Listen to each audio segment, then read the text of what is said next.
Hello दोस्तों, क्या हाल है। तारीख आज 28 मार्च 2026, दिन शनिवार, हिंदी तिथि एकादशी। और आइए बात करते हैं आज के मुख्य समाचार में देश भर की तमाम बड़ी खबरों पर नजर डालते हैं। देखिए, एक तो आज की एकादशी तिथि कामदा एकादशी रहेगी। सुबह 8:45 से ये तिथि शुरू होगी। और चलिए आगे बढ़ते हैं खबरों में। सबसे पहले आज के कुछ बड़े इवेंट देख लेते हैं। प्रधानमंत्री नरेंद्र मोदी आज 28 मार्च को उत्तर प्रदेश राज्य का दौरा करेंगे और यहाँ नोएडा इंटरनेशनल एयरपोर्ट का लोकार्पण करेंगे। और इस एयरपोर्ट के संचालन के चलते नोएडा, ग्रेटर नोएडा में प्रॉपर्टी की मांग, कीमतें भी बढ़ने लगी हैं। एक रनवे के साथ शुरू होगा। फिलहाल ये एशिया का सबसे बड़ा एयरपोर्ट। साल भर में यहाँ से 7 करोड़ यात्री सफर करेंगे, क्योंकि ये इंटरनेशनल एयरपोर्ट है जिसका आज से उद्घाटन होने जा रहा है। प्रधानमंत्री खुद इसका शुभारंभ करेंगे। सरकार का लक्ष्य है साल 2040 तक 7 करोड़ यात्रियों के साथ नोएडा एयरपोर्ट देश का सबसे बड़ा हवाई अड्डा बनेगा। यहाँ टोटल 5 रनवे बनाए जाएंगे जहाँ से विमान उड़ान भरेंगे। और इस एयरपोर्ट उद्घाटन के चलते यूपी गाजियाबाद डीएम ने आज सभी स्कूलों में ऑनलाइन क्लासेस चलाने को कहा है। चलिए अगला अपडेट देखिए। आज 28 मार्च को होगा times future of maternity summit, जिसमें महिलाओं को प्रेगनेंसी से लेकर न्यू बोर्न बेबी केयर तक के विषयों पर जानकारी मिलेगी। ये समिट का आयोजन आज दिल्ली में किया जाएगा। वहीं बिहार सीतामढ़ी में आज रोजगार मेला लगेगा। 25 कंपनियां युवाओं को नौकरियों का मौका देगी। ये रोजगार मेला यहाँ आयोजित होगा। और उत्तराखंड में आज से शुरू होगा राज्य स्तरीय पैरालंपिक खेल कुंभ। 200 दिव्यांग खिलाड़ी लेंगे भाग। वहीं पश्चिम बंगाल विधानसभा चुनाव को लेकर भी सरकार का प्लान है। 7वां वेतन आयोग और सरकारी नौकरियों समेत आज कई बड़ी घोषणाएं की जाएगी। 28 मार्च को गृह मंत्री अमित शाह बंगाल विधानसभा चुनाव का बीजेपी का संकल्प पत्र यानी चुनावी घोषणा पत्र जारी करेंगे। वहीं पंजाब में आज एसजीपीसी 1500 करोड़ का बजट पेश करेगी, जिसमें धर्म, प्रचार और शिक्षा पर जोर दिया जाएगा। और खबर है उत्तराखंड में आज मनेगा अर्थ ओवर। 1 घंटे तक के लिए बंद रहेगी गैर जरूरी लाइटें। उत्तराखंड सरकार ने आज रात 8:30 बजे से लेकर 9:30 बजे तक 1 घंटा अर्थ ओवर मनाने का निर्णय लिया है, जिसके तहत प्रदेश भर में घरों की सभी गैर जरूरी लाइटों को और विद्युत उपकरणों को बंद रखने की अपील की गई है। सरकार का यह कदम लोगों में ऊर्जा बचत को बढ़ावा देने के प्रति जागरूक करेगा। और मौसम विभाग ने भी चेतावनी जारी की। आज 28 मार्च को अगले 24 घंटों तक 11 राज्यों में बारिश और आंधी तूफान की चेतावनी है। आगे मैं आपको बताऊंगा और भी पूरे मौसम समाचार विस्तार से। फिलहाल आगे बढ़ते हैं खबरों में। सबसे पहले इजराइल ईरान जंग से जुड़े कुछ बड़े अपडेट्स देख लेते हैं। तो देखिए दोस्तों, ईरान पर अमेरिका और इजराइल के हमलों को 28 दिन हो चुके हैं। लगभग 1 महीना होने में आया है। इस बीच तेहरान पर भी बमबारी जारी है और अमेरिकी राष्ट्रपति डोनाल्ड ट्रंप ने ईरान के ऊर्जा ठिकानों पर हमले को फिलहाल 10 दिन तक के लिए टालने की बात कही है। इधर ईरान ने दावा किया कि अमेरिका और इजराइल के द्वारा हमारे परमाणु ठिकानों को निशाना बनाया गया। इजराइल ने कहा कि हम अब सैन्य कार्रवाई को और तेज करेंगे। यानी ये युद्ध खत्म होने की बजाय दिनों दिन और तनावपूर्ण होता जा रहा है। अब तक ईरान में 1900 से ज्यादा और लेबनान में 1100 से ज्यादा लोगों की मौतें हो चुकी हैं और इजराइल में भी 18 लोगों की जान गई है। वहीं इजराइल अमेरिका के साथ युद्ध की वजह से ईरान में 82,000 से भी ज्यादा इमारतें, बड़ी बड़ी बिल्डिंग्स क्षतिग्रस्त हो गई। लाखों लोग प्रभावित हुए हैं इन युद्ध के हालातों की वजह से। इस बीच हमारे देश के प्रधानमंत्री नरेंद्र मोदी ने ईरान जंग मसले को लेकर देश भर के मुख्यमंत्रियों के साथ बैठक की। और इस बैठक में पीएम मोदी ने कहा कि हमें टीम इंडिया की तरह काम करना होगा। हालांकि सरकार बोले कि देश में लॉकडाउन नहीं लगेगा। ये देखिए कुछ पॉइंट्स पीएम मोदी ने मुख्यमंत्रियों के साथ बैठक में कहा। एक तो राज्यों को सप्लाई चेन दुरुस्त रखने के निर्देश दिए। टीम इंडिया की भावना पर जोर दिया। पीएम बोले कि एलपीजी गैस, पेट्रोल, डीजल इनकी जमाखोरी और मुनाफाखोरी के खिलाफ सख्त कदम उठाएं सभी राज्य। गलत सूचना और अफवाहों के प्रसार के खिलाफ भी चेतावनी दी और आपूर्ति श्रृंखलाओं के सुचारू संचालन को भी सुनिश्चित करने का आग्रह किया है। और बीते दिन से कुछ मीडिया रिपोर्ट्स आ रही थी कि लॉकडाउन लगा सकता है केंद्र। तो इन खबरों, सुर्खियों, चर्चाओं पर भी पीएम मोदी ने कहा कि देश में लॉकडाउन नहीं लगेगा। मुख्यमंत्रियों को पीएम मोदी ने ये साफ संदेश दे दिया है। मीडिया में सुर्खियों में चल रही अफवाहों पर सरकार ने विराम लगाया। केंद्रीय मंत्री किरण रिजिजू ने भी कहा कि देश में लॉकडाउन नहीं लगेगा, डर का माहौल न बनाएं। एक्चुअली पीएम मोदी ने इन युद्ध के हालातों पर कहा था कि हमें कोरोना काल की तरह इन चुनौतियों से निपटना होगा। तो इस वजह से लोगों को लगा कि फिर से लॉकडाउन लग सकता है, लेकिन सरकार ने एक क्लियरिफिकेशन जारी कर दिया। और वहीं ईरान जंग के हालातों के चलते देश भर में कई जगहों पर अफवाहें फैल रही। इस वजह से पेट्रोल पंपों पर भी भारी भीड़ देखने को मिल रही है। ये देखिए कुछ खबरें। पंजाब अमृतसर में पेट्रोल डीजल की खपत में 25 गुना उछाल आया। 15 पंप ड्राई हुए, अफवाहों से भीड़ बढ़ी। यूपी आगरा में भी पेट्रोल डीजल की बिक्री ने रिकॉर्ड तोड़ दिए अफवाहों के चलते। कुछ ऐसे ही हालात अमेठी में भी देखने को मिला। अमेठी प्रशासन ने तो आदेश जारी कर दिया है, अब डिब्बे या बोतल में, टिन, जरीकेन इस तरह के खाली आइटम में पेट्रोल डीजल नहीं दिया जाएगा, सिर्फ गाड़ियों में ही तेल भरा जाएगा। खुले बर्तन में पेट्रोल की बिक्री पर सख्त प्रतिबंध लगा दिया है। यूपी लखनऊ में भी अफवाहों के चलते 2.5 गुना ज्यादा हुई पेट्रोल डीजल की बिक्री। क्योंकि दोस्तों अभी आपको पता होगा, एक दिन पहले नायरा कंपनी ने भी जैसे पेट्रोल के रेट 5 रुपए और डीजल के रेट 3 रुपए महंगे कर दिए हैं। क्योंकि ईरान जंग की वजह से जैसे एलपीजी गैस सिलेंडर की किल्लत आ रही है, वैसे ही क्रूड ऑयल की सप्लाई कम होने की वजह से कच्चे तेल की आपूर्ति पूरी नहीं हो पा रही है और पेट्रोल डीजल में कीमतों में बढ़ोतरी हो रही है। तो इस वजह से सरकार ने एक अच्छा फैसला लिया कि पेट्रोल डीजल पर एक्साइज ड्यूटी को 10-10 रुपए घटा दिया है। तो इस वजह से अच्छी बात यह है कि हमारे देश में कम से कम पेट्रोल के दाम बढ़ेंगे तो नहीं। रिपोर्ट्स के मुताबिक कच्चा तेल महंगा होने की वजह से पेट्रोलियम कंपनियों को 30 रुपए प्रति लीटर तक घाटा हो रहा था। यही वजह है कि केंद्र सरकार ने पेट्रोल पर पर 10 रुपए एक्साइज ड्यूटी घटा दी, जो पहले 13 रुपए थी प्रति लीटर वो अब सिर्फ 3 रुपए रह गई है। और जबकि डीजल पर तो पहले 10 रुपए ही थी, तो अब डीजल पर सरकार का जो एक्साइज ड्यूटी वाला टैक्स है वो बिल्कुल भी नहीं लगेगा। ये एक्साइज ड्यूटी टैक्स क्या है और इसमें कटौती का आम आदमी को क्या फायदा मिलेगा, इस बारे में अगर आप ज्यादा जानकारी देखना चाहते हो तो कल दिन में मैंने डीएलएस न्यूज चैनल पर यह अलग से वीडियो डाला, इसका आप ये वीडियो देख लीजिएगा। पेट्रोल डीजल पर पीएम मोदी ने बड़ा फैसला लिया है, ठीक है ना। अच्छा, इसके अलावा दोस्तों पेट्रोल डीजल को लेकर सरकार ने एक और सख्त आदेश दिया, कहा कि पेट्रोल डीजल फ्यूल की कीमतों की हर 15 दिनों में समीक्षा होगी।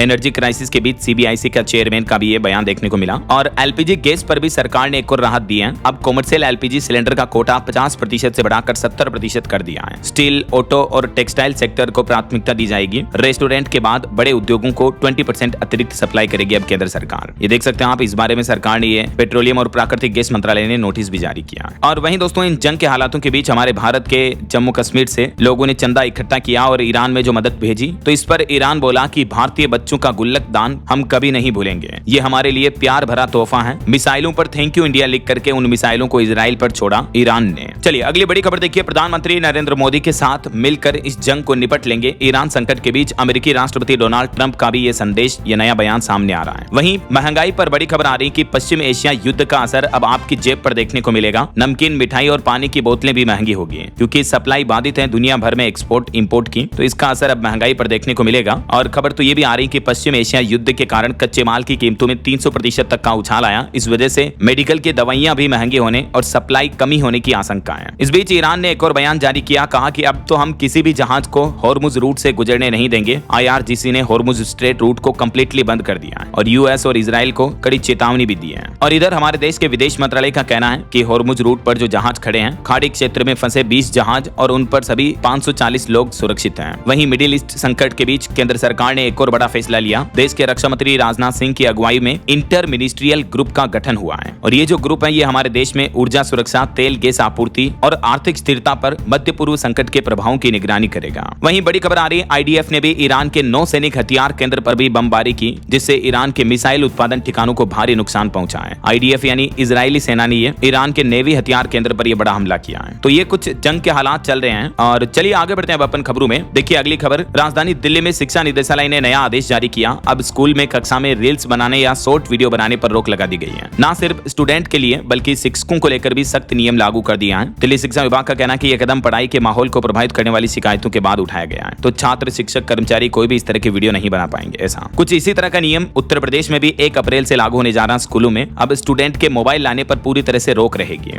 उत्तर प्रदेश के सभी माध्यमिक विद्यालयों में 1 अप्रैल से नए शैक्षणिक सत्र में एक तो प्रार्थना सभा में दैनिक अखबार पढ़ना अनिवार्य होगा और छात्रों के मोबाइल लाने पर भी पूर्ण प्रतिबंध रहेगा। उत्तर प्रदेश के सभी स्कूलों में यह नया नियम लागू होने जा रहा। 1 अप्रैल से नो फोन पॉलिसी लागू होगी। वहीं देखिए यूपी में बिल्डरों की मनमानी पर भी यूपी की योगी सरकार ने तगड़ा एक्शन लिया। हजारों घर खरीदारों को बड़ी कानूनी राहत मिलेगी। दरअसल उत्तर प्रदेश भू संपदा विनियामक प्राधिकरण यानी यूपी रेरा ने रियल एस्टेट क्षेत्र में ऐतिहासिक सुधार करते हुए गैर पंजीकृत यानी अनरजिस्टर्ड प्रमोटरों को भी अपने दायरे में ले लिया है। तो इससे यूपी में रियल एस्टेट सेक्टर में पारदर्शिता बढ़ेगी, फर्जीवाड़े, धोखाधड़ी पर लगाम लगेगी, है ना। और बड़ी खबर देखिए दोस्तों, पाकिस्तान से ड्रोन के जरिए भेजी गई 2.5 लाख की जाली करेंसी और हेरोइन बरामद हुई। तस्करों के खिलाफ केस भी दर्ज हुआ। अटारी बॉर्डर पर ड्रोन के जरिए ये पाकिस्तान की गिनौनी करतूत देखने को मिली है। वहीं खबर है, पश्चिम बंगाल विधानसभा चुनाव के बीच बंगाल में तबादलों यानी ट्रांसफर के खिलाफ हाईकोर्ट में याचिका लगाई गई। चुनाव आयोग को देने पड़ेंगे दस्तावेज, हाईकोर्ट ने फैसला भी सुरक्षित रखा। चलिए दोस्तों अगली बड़ी खबर देखिए, पाकिस्तान और चीन को टेंशन होने लगी क्योंकि भारत के रक्षा मंत्रालय ने S-400 मिसाइल सिस्टम समेत कई घातक हथियारों की खरीद को मंजूरी दी।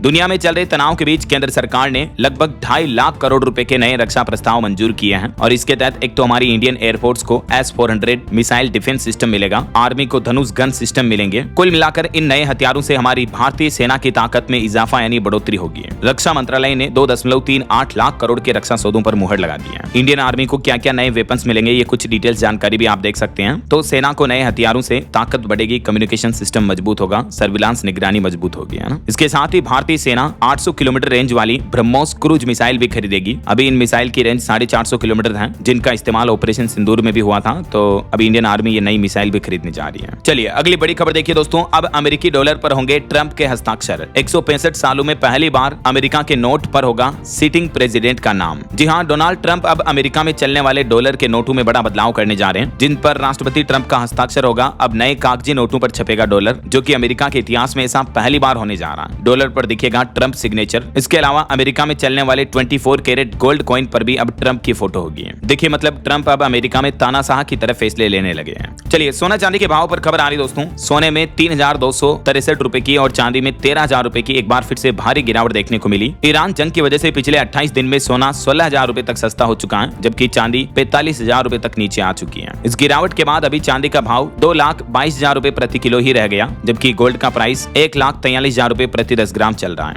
और भी अलग अलग कैरेट के हिसाब से सोने का भाव आप देख सकते हैं। और वहीं भारतीय रुपये पर भी एक बुरी खबर आ रही है। डॉलर के मुकाबले ऑल टाइम लो पर पहुंचा रुपया। जी हां, एक बार फिर से भारतीय रुपये की वैल्यू में बड़ी गिरावट देखने को मिली है। रुपया 94.7 के रिकॉर्ड निचले स्तर पर पहुंच गया है। इस वित्त वर्ष में डॉलर के मुकाबले 10% तक गिर गया रुपया। पिछले 14 सालों का रिकॉर्ड टूटा और रुपये की वैल्यू में इतनी गिरावट के चलते हमारे देश में विदेशी सामान जो है वो महंगे होंगे। चलिए, बड़ी खबर देखिए। पश्चिम बंगाल के मुर्शिदाबाद में बीते दिन रामनवमी के मौके पर हिंसा का माहौल देखने को मिला। पत्थरबाजी में कई लोग घायल हो गए, दुकानों में आगजनी हुई। भाजपा ने आरोप लगाया कि भगवा झंडा फेंककर सनातन धर्म का अपमान किया, इस वजह से यह हिंसा भड़की है। वहीं इधर जम्मू कश्मीर विधानसभा में भी भाजपा और कांग्रेस विधायकों के बीच हाथापाई देखने को मिली, क्योंकि कुछ विधायकों ने राहुल गांधी को पप्पू कहा था, तो इस वजह से विवाद पैदा हो गया। और वहीं जम्मू विधानसभा में ईरान के पूर्व सुप्रीम लीडर खामेनेई की तस्वीर भी लहराई गई। मुख्यमंत्री बोले कि ईरान पर युद्ध थोपा गया। जम्मू विधानसभा में बीते दिन ईरान के पूर्व सुप्रीम लीडर अली खामेनेई की मौत को लेकर विरोध प्रदर्शन देखने को मिला। चलिए, बड़ी खबर देखिए दोस्तों। महाराष्ट्र में अब एक और फर्जी बाबा पकड़ा गया। इस पर भी रेप केस दर्ज हुआ। ये खुद को शिव का अवतार बताकर लड़कियों का यौन शोषण करता था। एक पीड़िता लड़की ने अशोक खरात की गिरफ्तारी से हिम्मत जुटाकर एफआईआर दर्ज कराई। देखिए, इस तरह के असामाजिक तत्व बाबाओं का नाम बदनाम करते हैं। महाराष्ट्र के पालघर जिले में अब एक स्वयंभू बाबा के खिलाफ भी ये रेप केस का मामला दर्ज किया गया। देखिए जरा आप। जबकि हाल ही में इससे पहले महाराष्ट्र में एक और फर्जी बाबा भी पकड़ा गया था। ये 10वीं फेल बाबा पूजा के नाम पर लोगों से मर्सिडीज और 6 करोड़ रुपए ऐंठने के भी आरोप है। इस पर लड़कियां सप्लाई करने के भी आरोप लग रहे हैं। देखिए जरा आप। क्या कहोगे दोस्तों आप ऐसे फर्जी बाबाओं के बारे में? चलिए, फिलहाल देखिए खबर। भारत के विदेशी मुद्रा भंडार में गिरावट देखने को मिली है। 11.413 अरब डॉलर घटकर अभी 698.346 अरब डॉलर पर पहुंच चुका है भारत का फॉरेक्स रिजर्व है। और बड़ी खबर आ रही है, भारतीय रिजर्व बैंक आरबीआई ने 3 सार्वजनिक बैंकों पर लगभग 2 करोड़ 17 लाख रुपए का जुर्माना लगाया। बैंकिंग नियमों का उल्लंघन करने के चलते रिजर्व बैंक ने यह जुर्माना लगाया है, जिसमें एक तो सेंट्रल बैंक ऑफ इंडिया पर केवाईसी के नियमों में लापरवाही बरतने का आरोप लगाया है रिजर्व बैंक ने। चलिए, खबर आ रही है, चंडीगढ़ में एयर शो का आयोजन हुआ। फाइटर जेट से तिरंगा बनाया गया, डायमंड और एक की आकृति भी बनाई। आसमान में भारतीय वायुसेना के जांबाज जवानों ने आसमान में करतब दिखाए। चलिए, बड़ी खबर देखिए दोस्तों। राजस्थान में बम ब्लास्ट की साजिश करने वाला और रेकी करने वाला शख्स पकड़ा गया। पाकिस्तानी डॉन इसे ऑर्डर दे रहा था। दूसरे राज्यों में भी धमाकों के लिए इसने वीडियोस वगैरह बनाए थे। भारत की सुरक्षा एजेंसियों को यह बड़ी सफलता मिली है। वहीं खबर आ रही है, वीवीआईपी ट्रेवल वाले एयरक्राफ्ट ऑपरेटर्स के लिए अब सरकार ने नई गाइडलाइंस जारी की। डीजीसीए ने स्टैंडर्ड ऑपरेटिंग प्रोसीजर एसओपी का कड़ाई से पालन करने का निर्देश दिया और मौसम की सही जानकारी लेने को भी कहा है। यह तस्वीर है महाराष्ट्र के पूर्व डिप्टी सीएम अजित पवार का जो निधन हुआ था, उनके हेलीकॉप्टर क्रैश किए हैं। तो इस घटना के बाद अब डीजीसीए की तरफ से ये नई गाइडलाइंस जारी की गई है और नई एसओपी में क्या क्या बातें बताई गई हैं, डिटेल्स आप देख सकते हैं। और बड़ी खबर देखिए, पंजाब में वेरका डेयरी के जीएम समेत 3 अधिकारियों को सस्पेंड किया गया, क्योंकि इन्होंने सेना को जो दूध पाउडर भेजा था उनके सैंपल फेल हो गए। 125 मीट्रिक टन की खेप वापस लौट आई। वहीं खबर है, उत्तर प्रदेश समेत देश के 7 राज्यों में बनेंगे टेक्सटाइल पार्क। नए प्रस्ताव फिलहाल नहीं रखे गए हैं। केंद्र सरकार की तरफ से ये जानकारी दी गई, किन किन राज्यों में बनाए जाएंगे देख सकते हैं आप। और बड़ी खबर आ रही, विदेशों में अब तेल बेचना हुआ महंगा। सरकार ने एक्सपोर्ट ड्यूटी को बढ़ा दिया है। मिडिल ईस्ट संकट के बीच भारत सरकार ने तेल निर्यात यानी एक्सपोर्ट करने पर 21.5 रुपए तक की एक्सपोर्ट ड्यूटी लगा दी है, ताकि घरेलू सप्लाई बनी रहे। हालांकि आम जनता को राहत देते हुए एक्साइज ड्यूटी को डीजल पर शून्य कर दिया, पेट्रोल पर भी 10 रुपए कम किया। मैंने आपको बताया था अपडेट, तो इससे आम आदमी को राहत मिलेगी है ना। वहीं खबर आ रही है, इंस्टाग्राम फेसबुक समेत सोशल मीडिया कंपनियों पर सरकार ने सख्त फरमान जारी किया। अब एआई पोस्ट पर लेबल लगाना जरूरी होगा और कोई भी फेक कंटेंट पोस्ट किया जाता है तो उसे 3 घंटे में हटाना होगा। डीप फेक कंटेंट पर रोक लगाने के लिए केंद्र सरकार ने सोशल मीडिया कंपनियों के लिए ये सख्त निर्देश जारी किए हैं। और खबर है दोस्तों, मणिपुर राज्य में एक बार फिर से हिंसा देखने को मिली। कुकी उग्रवादियों ने सेना की चौकी को निशाना बनाया। सुरक्षा बलों ने 6 बंकर भी ध्वस्त किए। वहीं खबर है, गुजरात ऐशांत क्षेत्र कानून में संशोधन किया है सरकार ने। कलेक्टरों को संपत्ति कब्जाने तक की व्यापक शक्तियां दी गई। गुजरात विधानसभा में यह नया नया कानून भी पारित हो चुका है। और महिला पुरुष के मामले पर इलाहाबाद हाईकोर्ट ने बड़ा फैसला सुनाया, कहा कि शादीशुदा पुरुष भी लिव इन में रह सकता है, ये कोई अपराध नहीं है। हाईकोर्ट ने इस केस पर सुनवाई करते हुए कहा कि फैसले नैतिकता से नहीं बल्कि कानून से होते हैं, और इस केस पर सुनवाई करते हुए एक कपल की गिरफ्तारी पर भी रोक लगा दी है। हाईकोर्ट ने कहा कि अगर शादीशुदा आदमी किसी बालिग महिला के साथ उसकी मर्जी से लिव इन में रहता है तो ये कोई अपराध नहीं है ऐसा। वहीं खबर है हरियाणा के मुख्यमंत्री नायब सिंह सैनी ने बयान दिया, कहा कि पंजाब में कांग्रेस और आम आदमी पार्टी का गुप्त गठबंधन है। और कुछ बड़े हादसों और दुर्घटनाओं की खबरें देखें दोस्तों। उत्तर प्रदेश के कौसाम्बी में बड़ा हादसा हो गया, ट्रेलर से टकराई पिकअप वैन, 8 लोगों की मौत हो गई। ये सभी लोग कौसाम्बी में मुंडन करा करके लौट रहे थे तो ये श्रद्धालुओं की पिकअप ट्रोले में घुस गई, जिसमें 8 लोगों की मौत हो गई। मरने वालों में 5 महिलाएं, 3 बच्चे हैं। और एक बड़ा हादसा मध्य प्रदेश में भी हो गया। देखिए ग्वालियर में स्कॉर्पियो ने ऑटो को मारी टक्कर, जिसमें 5 श्रद्धालुओं की मौत हो गई, 4 लोग घायल हो गए। यूपी प्रयागराज में भी एक बड़ा हादसा हो गया, गंगा नहाने गए 7 लड़के डूबे, 2 की मौत हो गई, 3 को बचाया गया, 2 की तलाश अभी भी जारी है। और गुजरात की ये बड़ी ही शर्मनाक घटना देखिए, एक लिव इन पार्टनर महिला की दोनों बेटियों से सौतेले बाप ने दुष्कर्म किया, दोनों नाबालिग बच्चियां गर्भवती हो गई। अब कोर्ट ने फैसला सुनाया कि दोनों का गर्भपात कराया जाएगा। देखिए जरा ये मामला, ये महिला अपने पति से दूर किसी और शख्स के साथ लिव इन में रह रही थी अपनी दोनों बेटियों को साथ में लेकर, तो इस शख्स ने उन दोनों बेटियों के साथ भी दुष्कर्म किया। देखिए आप, ऐसे असामाजिक तत्वों को तो फांसी पर लटका देना चाहिए। क्या कहना चाहोगे दोस्तों आप ऐसे जिन्होंने लोगों के बारे में? आपकी राय विचार कमेंट करके बताएगा जरूर। और वही खबर देखिए, बीते दिन रामनवमी के मौके पर अयोध्या में रामलला का सूर्य तिलक हुआ, लाखों श्रद्धालु अयोध्या पहुंचे। प्रधानमंत्री नरेंद्र मोदी ने भी सूर्य तिलक का लाइव प्रसारण टीवी पर देखा, हाथ जोड़कर नमन किया। 4 मिनट तक रामलला के ललाट पर पड़ी सूर्यदेव की सीधी किरणें, पंचामृत से अभिषेक किया गया, स्वर्ण जड़ित पीतांबर पहनाया गया। अयोध्या में 10 लाख से भी ज्यादा श्रद्धालु पहुंचे। ये तस्वीरें आप देख सकते हैं, घर बैठे ही दर्शन कर लीजिए आप भी। अच्छा वैसे रामलला की बात हो ही रही है दोस्तों, तो देखिए ये आप उड़ीसा के नयागढ़ जिले में प्रसिद्ध रघुनाथ जीव मंदिर है। यहाँ भगवान राम और लक्ष्मण के मुख पर दाढ़ी मूंछ है, दोनों के सिर पर जटा भी है। और यहाँ रघुनाथ जीव मंदिर में माता सीता का मुंह थोड़ा टेढ़ा है, क्योंकि वे प्रभु श्री राम के चरणों को देख रही है। ये भी अद्भुत रामलला की तस्वीर है, आप देख सकते हैं, दर्शन कर लीजिए। बहरहाल अभी तो अपन कुछ और महत्वपूर्ण और काम की खबरें देखेंगे दोस्तों, लेकिन फिलहाल वक्त हो चला है आज के ताजा मौसम समाचार जानने का। और हाँ, एक छोटी सी रिक्वेस्ट आपसे ये है कि अगर आप DLS न्यूज चैनल से अभी तक भी जुड़े नहीं हो तो जुड़ जाइए, चैनल को सब्सक्राइब करके बेल आइकन जरूर दबा दीजिए और इस वीडियो पर एक लाइक और शेयर भी कर देना, ताकि आपको रोजाना की ताजा खबरें, महत्वपूर्ण मुख्य समाचार, काम के न्यूज अपडेट सबसे पहले आपके मोबाइल पर मिलते रहेंगे। ओके, और चलिए बिना टाइम वेस्ट किए सीधा आगे बढ़ते हैं मौसम अपडेट में। तो देखिए अगले 24 घंटों के दौरान मौसम विभाग का कहना है कि एक नया पश्चिमी विक्षोभ एक्टिव होने के चलते पंजाब, हरियाणा, राजस्थान समेत कई राज्यों में गरज चमक बारिश का खतरा रहेगा। किसानों की फसलों पर भी नुकसान का खतरा मंडराया है। बीते दिन लद्दाख में कुदरत का कहर देखने को मिला। हिमस्खलन की चपेट में आने से 7 लोगों की मौत हो गई, कई वाहन भी दब गए। जम्मू के श्रीनगर लेह हाईवे पर ये एवलांच की घटना देखने को मिली। ये तस्वीरें आप देख सकते हैं, 12 से ज्यादा वाहन 6 फीट बर्फ में दब गए। जोजिला दर्रे के पास ये बड़ा हादसा हुआ। वहीं राजधानी दिल्ली NCR में भी तेज आंधी ने अचानक बदला मौसम, बारिश का भी अलर्ट जारी किया है। और मध्य प्रदेश में भी देखिए आप, चित्रकूट में बारिश हुई, इस वजह से रामनवमी पर 21 लाख दीपक जलने थे, लेकिन दीयों में पानी भर गया तो दिए जले नहीं पाए। मध्य प्रदेश के भी 20 जिलों में आंधी बारिश का अलर्ट है। आज तो हालांकि MP में मौसम थोड़ा ठंडा रहेगा, लेकिन कल 29 मार्च को मध्य प्रदेश के ये उत्तरी हिस्सों के जिलों में येलो अलर्ट जारी किया है। और परसों 30 मार्च को भी उत्तरी और पश्चिमी मध्य प्रदेश में ज्यादातर जिलों में बारिश की येलो चेतावनी है। वहीं उत्तर प्रदेश में भी देखिए दोस्तों, लखनऊ, कानपुर, प्रयागराज, वाराणसी समेत 10 जिलों में तेज बारिश हुई। हरदोई में बिजली गिरने से एक किसान की भी मौत हो गई। अगले 5 दिन यूपी में मौसम ऐसा ही रहेगा। 28 मार्च से लेकर 1 अप्रैल तक उत्तर प्रदेश के अधिकतर जिलों में बारिश का सिलसिला जारी रहेगा। अगले 24 घंटों में यूपी के इन 38 जिलों में बारिश और बिजली गिरने का अलर्ट है, देख सकते हैं आप। और वहीं हरियाणा में भी अगले 3 दिन बारिश के आसार रहेंगे। पश्चिमी विक्षोभ सक्रिय हुआ, तेज हवाएं चलेगी, किसानों को सतर्क रहने की सलाह दी है मौसम विभाग ने। राजस्थान राज्य में भी बारिश और ओले की चेतावनी। मौसम विभाग का कहना है कि किसान भाई लोग अपनी फसलों को सुरक्षित जगह रख लें, क्योंकि राजस्थान में भी अब 3-4 दिन बारिश का दौर जारी रहेगा। आज 28 मार्च को उत्तरी और पश्चिमी राजस्थान के इन जिलों में बारिश का येलो अलर्ट है। और कल 29 मार्च को तो पूरे राजस्थान के सभी जिलों में येलो चेतावनी जारी की है मौसम विभाग ने। परसों 30 मार्च को भी पूरे राजस्थान के लगभग सारे जिलों में बारिश का अलर्ट जारी किया गया। वहीं दक्षिण भारत में देखिए, सूखे से जूझते महाराष्ट्र राज्य के लिए भी राहत की खबर है। 30 मार्च से बदलेगा मौसम, बारिश का दौर शुरू होगा। पहाड़ी राज्यों की बात करें तो हिमाचल प्रदेश में शिमला में बूंदाबांदी देखने को मिली, रोहतांग में बर्फबारी हुई। अगले 72 घंटे हिमाचल में बादल बरसेंगे। आज भी 8 जिलों में आंधी तूफान का येलो अलर्ट है। मौसम विभाग ने हिमाचल के ऊना, हमीरपुर समेत इन जिलों में बारिश की चेतावनी जारी की है। 28, 29, 30, 31 मार्च तक बारिश का दौर जारी रहेगा। और उत्तराखंड के भी 7 जिलों में बारिश हुई। पहाड़ों में येलो अलर्ट है। 5 शहरों में बर्फबारी के आसार हैं। 50 किलोमीटर प्रति घंटा की रफ्तार से तेज हवाएं भी चलेगी। अगले 3 दिन 28, 29, 30 मार्च तक उत्तराखंड के इन जिलों में बारिश का दौर जारी रहेगा। बाकी पूरे भारत में अगले 2 दिन मौसम कैसा रहेगा, किन किन राज्यों में बारिश का अलर्ट है आज और कल 28, 29 को देख सकते हैं आप। ये भारत के मानचित्र में भी जहां जहां ये ब्लू कलर कलर के बादल आप देख पाओगे, इन राज्यों में बारिश का अलर्ट है। वैसे दोस्तों, आपके राज्य में अभी मौसम के हाल क्या चल रहे हैं? आप कौन से राज्य में, कौन से जिले में रहते हैं? आपके राज्य और जिले का नाम मुझे नीचे कमेंट करके बताएगा जरूर, ताकि मैं आपके राज्य के समाचार भी आपके मोबाइल तक पहुंचा दूंगा। ओके, और चलिए बिना टाइम वेस्ट किए मौसम अपडेट के बाद सीधा आगे बढ़ते हैं, कुछ मार्केट अपडेट्स पर नजर डाल लेते हैं। तो देखिए,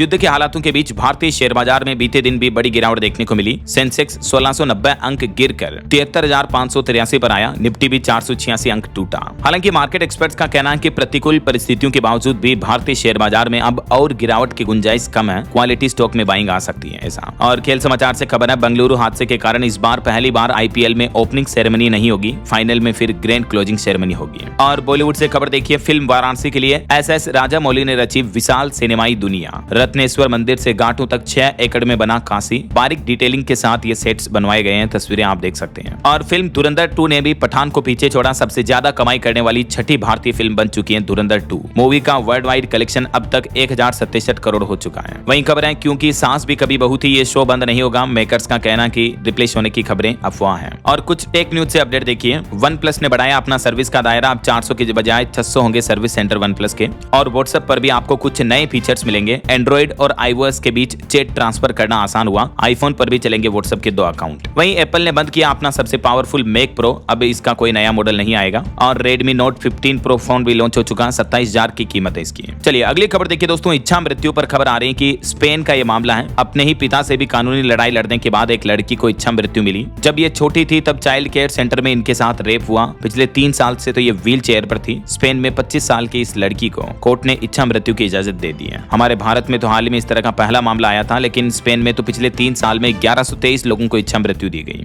और अंतर्राष्ट्रीय न्यूज के कुछ और अपडेट देखिए, नेपाल में बालेन शाह सबसे युवा प्रधानमंत्री बने। तो नेपाल के नए पीएम को हमारे देश के प्रधानमंत्री नरेंद्र मोदी ने भी बधाई संदेश भेजा, कहा कि भारत नेपाल दोनों देशों के संबंधों को नई ऊंचाइयों पर लेकर जाएंगे। और एक बड़ा हादसा हो गया, देखिए क्यूबा जा रही 2 मदद वाली नावें लापता हैं, 9 लोगों का अब तक कोई सुराग नहीं मिला। वहीं कनाडा में खालिस्तानी झंडे फहराने पर बैन लगा दिया गया। संसद में बिल पास हुआ, धार्मिक स्थल के पास लोगों को डराना भी अब अपराध होगा। चलिए आगे बढ़ते खबरों में देखिए आप अगला अपडेट। पश्चिम एशिया हालातों के बीच वित्त मंत्री निर्मला सीतारमण का कहना है कि लॉकडाउन का कोई प्रस्ताव नहीं है। और खबर है, 45 करोड़ की जमीन कागजों पर 75 लाख की। ईडी ने अल फलाह यूनिवर्सिटी के अध्यक्ष पर भी शिकंजा कसा। और हरियाणा के नूह के ये गांव की एक दास्तान देखिए, घर घर में बीमारियां इस गांव में। 64 लोगों की मौत हो गई कुछ ही सालों में। बीते 5 साल से हरियाणा नूह के इस गांव में लोगों में दहशत का माहौल है। 15 कैंसर, 24 टीबी और 25 हार्ट अटैक से मरे हैं। हरियाणा नूह के टपकन गांव का ये मामला है, जहां घर घर में बीमारी मौजूद है, लोगों में डर का माहौल है। और बड़ी खबर देखिए, केबीसी में 50 लाख जीतने वाली तहसीलदार अब 2.5 करोड़ के घोटाले में गिरफ्तार हुई। मध्य प्रदेश की ये तहसीलदार है। वहीं मुख्यमंत्री योगी आदित्यनाथ बोले कि बारिश से फसलों के नुकसान का आकलन करें अधिकारी, किसानों को मुआवजा दिलवाएं, डीएम फील्ड में उतरे। और नीति आयोग ने लक्ष्य तय किया है, अगले 10 सालों में 8.1 अरब डॉलर के खेल उपकरणों का यानी स्पोर्ट्स का निर्यात एक्सपोर्ट किया जाएगा, जिससे 54 लाख नौकरियों के अवसर भी बढ़ेंगे।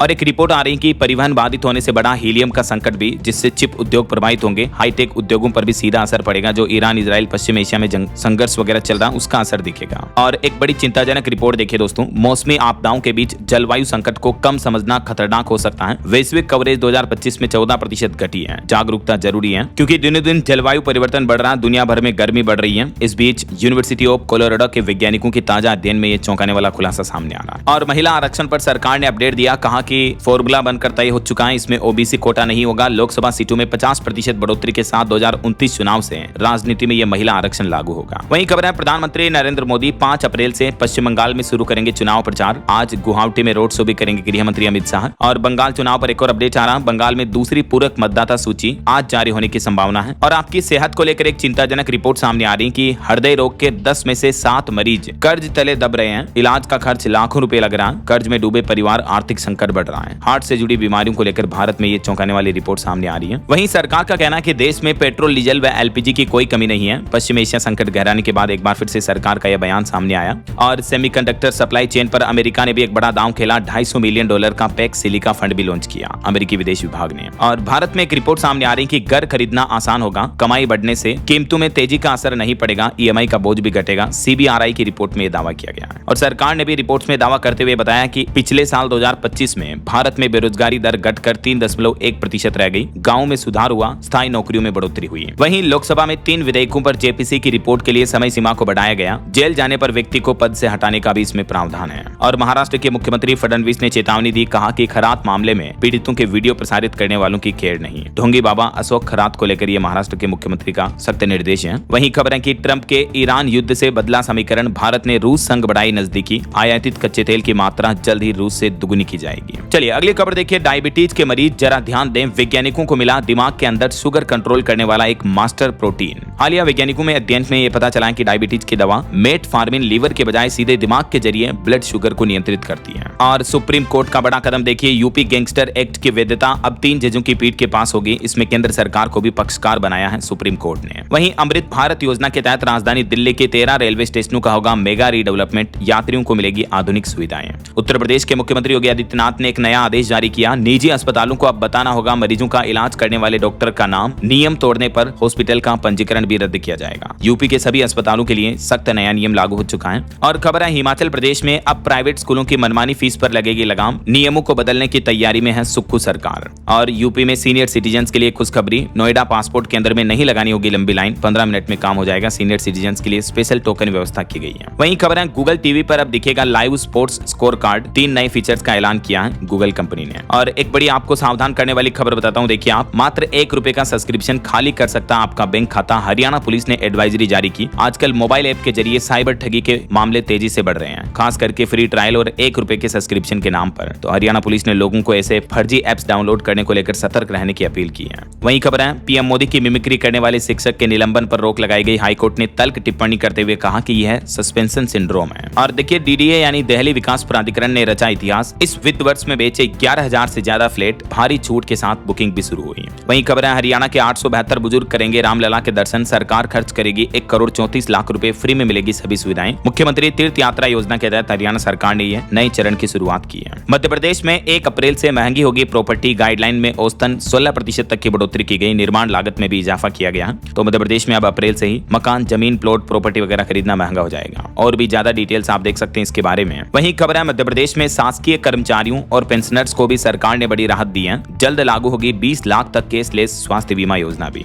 एमपी में सरकारी कर्मचारियों को इस योजना का लाभ मिलेगा। ये व्यवस्था कैसी रहेगी, डिटेल्स आप देख सकते हैं। और खबर है बिहार में नहीं रुकेगा दाखिल खारिज का काम, सहायक बंदोबस्त अधिकारी और कानून को संभालेंगे अंचल का प्रभार। और खबर है यूपी में अब ड्रोन से होगी वंदे भारत एक्सप्रेस ट्रेनों की निगरानी, पत्थरबाजी रोकने के लिए आरपीएफ ने हाईटेक तकनीक का सहारा लिया है। बड़ी खबर आ रही, नेपाल में बर्ड फ्लू की पुष्टि के बाद उत्तर प्रदेश के महाराजगंज में भी हाई अलर्ट जारी किया। 4 तहसीलों में रैपिड रिस्पांस टीम तैनात की गई। नेपाल से सटे इन जिलों में अलर्ट घोषित किया गया है। वहीं खबर है पंजाब में घर बनाना होगा महंगा, कोयले की बढ़ती कीमतों से संकट में ईंट भट्टा उद्योग, रेट बढ़ाने का फैसला लिया गया है। और हिमाचल प्रदेश में वाहनों की एंट्री फीस में भारी बढ़ोतरी की गई। पंचकुला समेत ट्राई सिटी के बांदिशों में रोज देखने को मिल रहा आवाजाही पर असर पड़ेगा। और खबर है उपराष्ट्रपति सीपी राधाकृष्णन 28 मार्च को आज झारखंड राज्य का दौरा करेंगे। वहीं युद्ध के हालातों के बीच बड़ी खबर आ रही कि साल 2019 के बाद ईरान के साथ भारत का तेल व्यापार फिर से शुरू हुआ। इस सप्ताह पहला एलपीजी कार्गो पहुंचेगा। भारत और ईरान के बीच तेल व्यापार वापस शुरू हुआ है। और खबर है मुंबई में लॉकडाउन की अफवाह फैलाने वालों को मिली हिरासत। महाराष्ट्र से एक युवक को महंगा पड़ा, उसे हिरासत में लिया गया। वहीं तेलंगाना में के चंद्रशेखर राव की बेटी के कविता 25 अप्रैल को नई चुनावी पार्टी बनाने का ऐलान करेगी।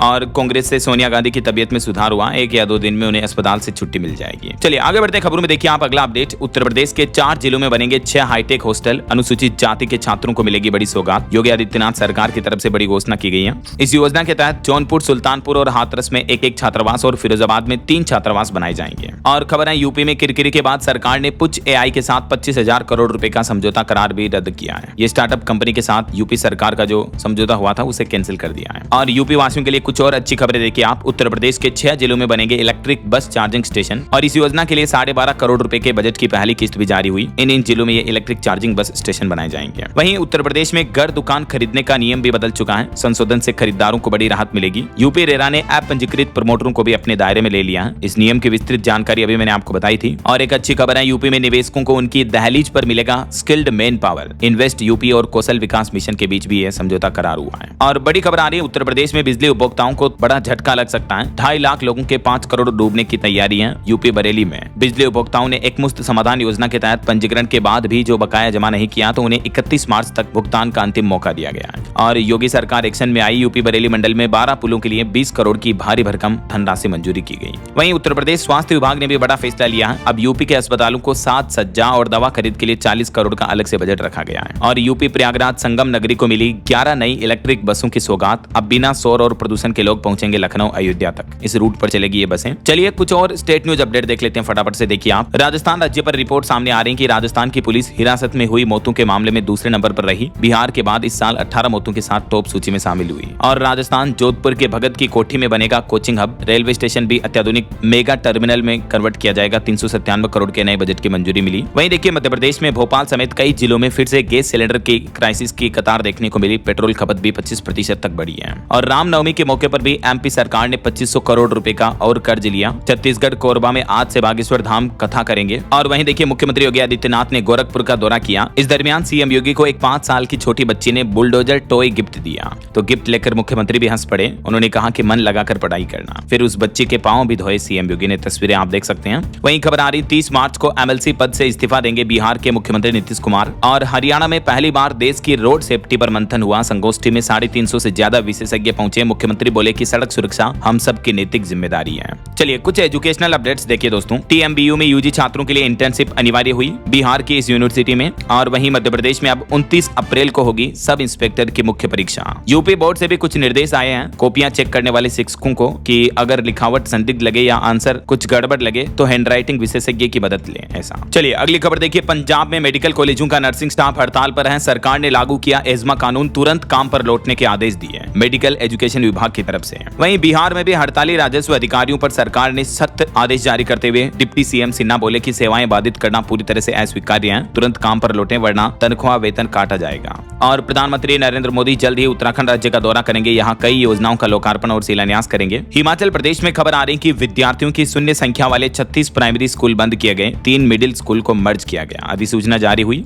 और हिमाचल में निजी स्कूलों की फीस निर्धारित करने के लिए एक्ट में भी संशोधन करेगी सरकार। सख्त व्यवस्था लागू होगी। वहीं मार्केट रेगुलेटर सेबी ने बड़ा फैसला लिया। गेहूं, चना, सोयाबीन समेत 7 एग्री कमोडिटीज की ट्रेडिंग पर रोक लगी। 31 मार्च 2027 तक बैन बढ़ाया गया। ओके, और अंत में दोस्तों आज के राशिफल पर नजर डाल लेते हैं। देखिए वृष राशि वालों को प्रॉपर्टी और गाड़ी से जुड़ा फायदा मिलेगा। मीन राशि वालों की तरक्की का योग बन रहा है। और भी कुछ अलग अलग राशियों का राशिफल आप देख सकते हैं स्क्रीन पर। और हाँ दोस्तों, आप मुझे कमेंट करके बताइए कि ईरान जंग के बीच अभी हमारा देश भारत किन किन देशों से तेल आयात कर रहा है, यानी क्रूड ऑयल खरीद रहा। कमेंट करके बताइए कोई 2 देशों के नाम। सही जवाब देने वाले लोगों को रैंडमली सेलेक्ट होने पर DLS न्यूज टीम की तरफ से शानदार सरप्राइज गिफ्ट जीतने का मौका मिलेगा। और इसी के साथ ही अगर आपको वीडियो अच्छा लगा तो इसे लाइक करना, शेयर भी करना। DLS न्यूज चैनल को सब्सक्राइब करके बेल आइकन जरूर दबा देना रोजाना ऐसे इन्फॉर्मेटिव जानकारियां, महत्वपूर्ण समाचार देखते रहने के लिए। ओके, ख्याल रखिएगा अपने आप का, अपने परिवार का। मिलेंगे अगले नेक्स्ट अपडेट में। तब तक के लिए जय हिंद, जय भारत, वंदे मातरम।